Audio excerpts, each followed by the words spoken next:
Hello guys, welcome to Bhaskar classes. आज हम आप लोगों को गेस पेपर का इंग्लिश का ऑब्जेक्टिव बताएंगे, और वो भी जो रेनबो में फर्स्ट साइड वाला नहीं है, पोएट स्टोरी वाला से जितना क्वेश्चंस है वो क्वेश्चंस का ऑब्जेक्टिव हम बताएंगे। ठीक है, तो पहला क्वेश्चन क्या है, 151 से ही देखना, 151 से।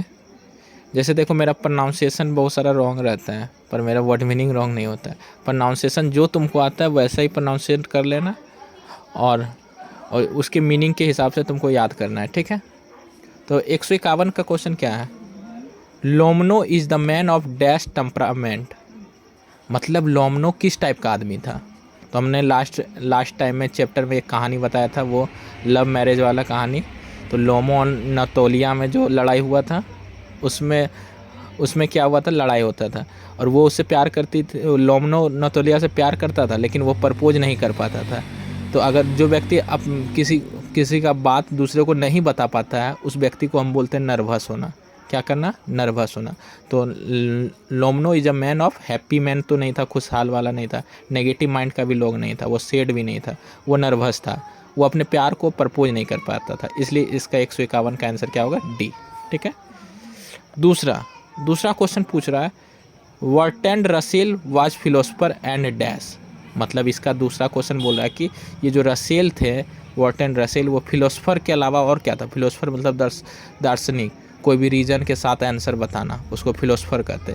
तो और डैश, और वो क्या था, हिस्टोरियन, इतिहासकार था, नहीं। साइंटिस्ट, वैज्ञानिक था, नहीं। मैथमेटिशियन था, हाँ, रसेल मैथमेटिशियन था, इसलिए इसका आंसर क्या होगा, mathematician. Dash is the called the father of the modern novel.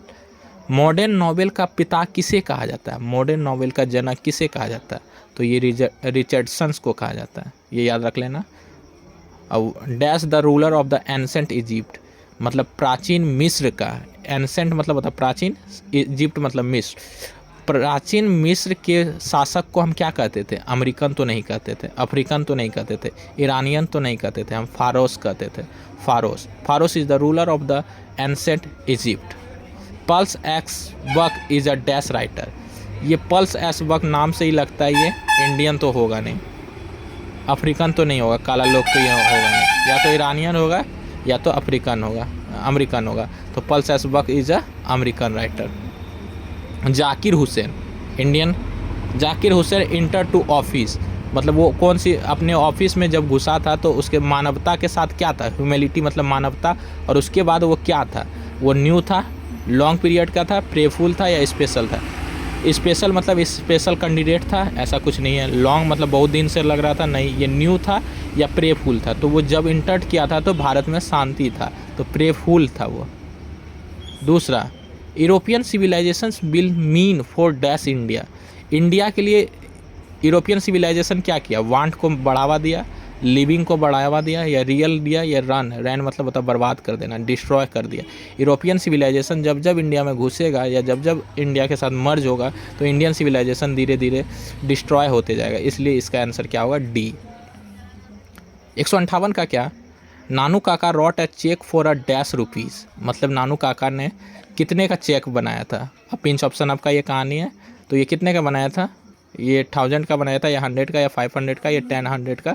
उसका आंसर तुम लोग को बताना, इसका क्या होगा, 1000 का वो चेक बनाया था। द बार्क ऑफ जस्टिस, जब बैंक करप्ट लोग को क्या मिलता है, जस्टिस किसका मिलता है, बार्क ऑफ जस्टिस। जब किसी चीज़ का पैसा वो नहीं दे पाता, उसको हम कहते हैं बैंक करप्ट। हाईवे, रोड वाले को हम क्या बोलते हैं, जो हाईवे रहता है उसे कहते हैं स्ट्रगल्ड, जो संघर्ष करता है, standard. Has civilization, Indian civilization यहाँ होगा, Indian civilization toss to more enemy. हम इंडियन सिविलाइजेशन सबको कहता है कि गुस्सा से रहो, एंग्री, दूसरे के साथ गुस्सा रहो, नहीं, अपसेट नहीं, फ्रेंडली। तो ये क्या रहेगा, दोस्तों के साथ इंडियन सिविलाइजेशन क्या करता है, फ्रेंडली रहता है। ठीक।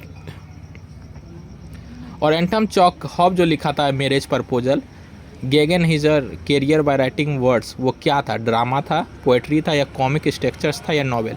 ये कॉमिक स्ट्रक्चर था। A marriage proposal is a comic structures. Benji जो बहुत कितना अमीर बन गया था, Benji was the son of किसका? रॉबिन्सन्स का था, स्टेफन्स का था, रॉक्सन का था या जॉनसन्स का था? तो किसका सन्स था? ये जॉनसन का था। जो और उसके बाद given is a state of grieving. Given मतलब होता है किसी का उपनिवेश रहना। तो ये कहाँ का वर्ड है? इटली का। पियर्स एंड प्लॉमन किसने लिखा? तो विलियम लैंगनेट ने लिखा। ये याद रख लेना, द गोड गोड गोड गोड स्मॉल थिंग्स। भगवान जो भगवान होता है बहुत छोटा चीज़ है। ये कौन बोला?